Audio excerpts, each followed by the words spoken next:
Hey guys, today I'm breaking down the differences between Procreate and Adobe Draw on the iPad Pro.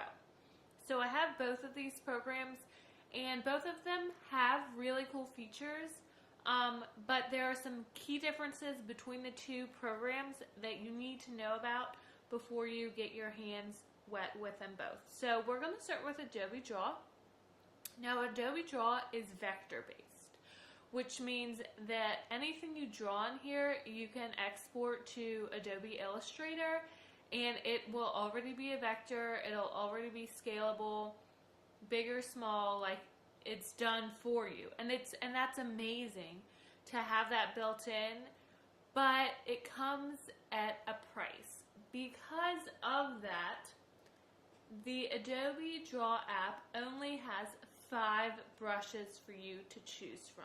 Now, if you're a cartoonist, if you're an illustrator that draws with flat lines, this is probably great for you. You probably only need these 5 brushes, but as a lettering artist, I have trouble with this because I want to be able to make different brushes. I want to be able to import different brushes, but I can't. It doesn't let me. You only get these 5, and yes, you can tweak them. You can tweak the angle and the taper, but that takes a lot of time. I want to be able to put my brushes in here and export them as a vector and save myself some steps in my design process, but I can't. But I'm just going to show you how this works just so you can see. So right now I'm going to write the word welcome. And, you know, as a lettering artist, I'm very particular with how stuff looks. And I'm not happy. The upstrokes and the downstrokes are all over the place. And it looks a little wobbly. I'm not into it. But let's say you're a cartoonist or something and you're just drawing, you know, somebody's face. Here. See, I can't even. You're just drawing somebody's face. And you just need to be able to do these flat lines and these flat things, you know. Then this is perfect for you because it does great with flat lines. Like you could do so much in here with that, and they're already vectorized, so you're good to go. You don't have to do anything when you export to Illustrator. So that's where I see like this would be really cool. Or if somebody does like flatline architectural drawings, I've seen a lot of those. So like if you wanted to like draw a house or something like that, and you wanted it to look very illustrated and very cartoony, put some plants there, put some windows there, and just like very fun, like illustrating a kid's book type thing, this would be great. You could totally do this, and you could like do a second layer that I can put behind of like the color of, you know, whatever the grass is. If you have a good color. Let's do like this green, maybe a lighter green. And then have that kind of be behind, you know, stuff like that. And maybe you have like a red door on the house that, you know, you want to put a little dimension behind it like that. I can totally understand why you would use it. But for me, as a lettering artist, none of this matters.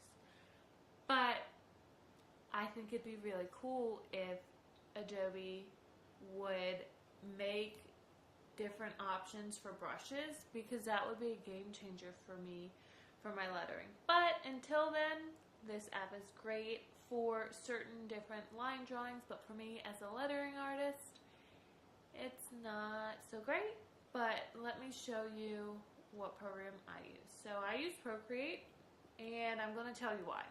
So I have a problem with Procreate because it is raster based and not vector based, and as a graphic designer, I cringe every time I see a raster out in the wild and it's pixelated. I can't stand it. So my biggest issue with Procreate is that it's raster based.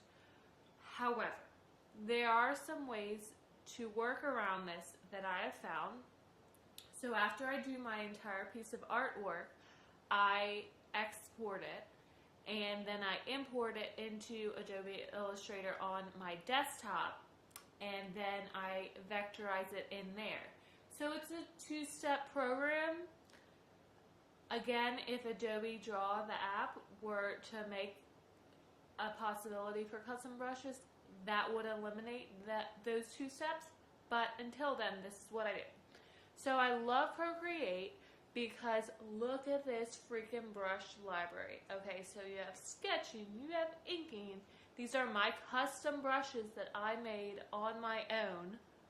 Like, this is how you do it. You do like source, and then you put your source in there, and then you tweak all of this to make your beautiful, beautiful brush. So these are my custom brushes I made for myself because I'm picky, and I really wanted brushes that showcased my style of brush lettering. Now, they also have calligraphy, painting, artistic. I mean, look at all these things. It's crazy. And this huge interface, this huge library compared to those 5 brushes we saw in Adobe Illustrator, like, it's not even comparable. This wins every time. And what I also love about Procreate is the way they set up their layers. They set them up in such a visual way that really helps me in my projects. And I also like how they have their export options. So with Adobe Draw, you can only export to like Dropbox or Google Drive or an Adobe software. But here, you can export to, if you click share, any of these files, which is fantastic. And you can also click one of these files. Let's actually do a PNG. And then you can airdrop it to your iPhone if you're wanting to do a quick Instagram post. Boom, you just airdrop and you're good. Or you can airdrop it to your desktop and then vectorize it from there. And so that's why I love Procreate, and I'm going to show you my favorite brush, and this is one that I created, and you can see a clear difference between the 5 brushes and the way the brushes acted in Adobe Draw and how they act here. So I'm going to write the word welcome again. And you can see in here, this app really caters to letters because it lets you manipulate the upstrokes and the downstrokes like you would on a real piece of paper. And so this lettering is very authentic, and it looks real because it is real and because it takes skill to do the downstroke, upstroke. Like, you can't learn that overnight. And so if Adobe Illustrator Draw had this function, oh my gosh, I'd be over there. But it doesn't have it yet, which is why I'm here. And even though this is raster, and even though it will be pixelated if I blow it up, if I export this, so I hide the background and then I export it as a PNG, and then hit airdrop, and then it'll export to my desktop, I will either image trace it or I will vectorize it with the pen tool, and bada bing, I'm done.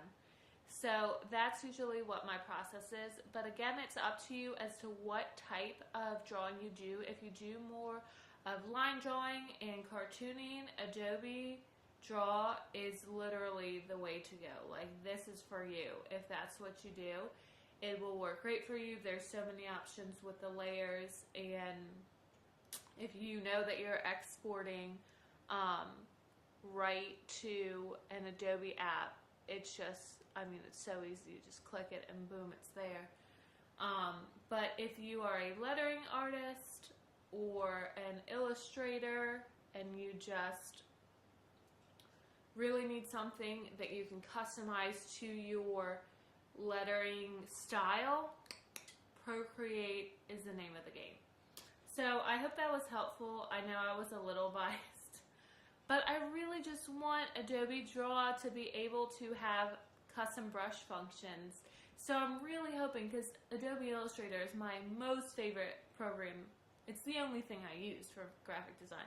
So if they could just get this to have a little bit more features and functions, I'd be there. But until then, Procreate, you're my first love. And I'm okay with that. And you're the best. So I hope this helped you guys. I hope you laughed along the way. And I'll see you in the next video.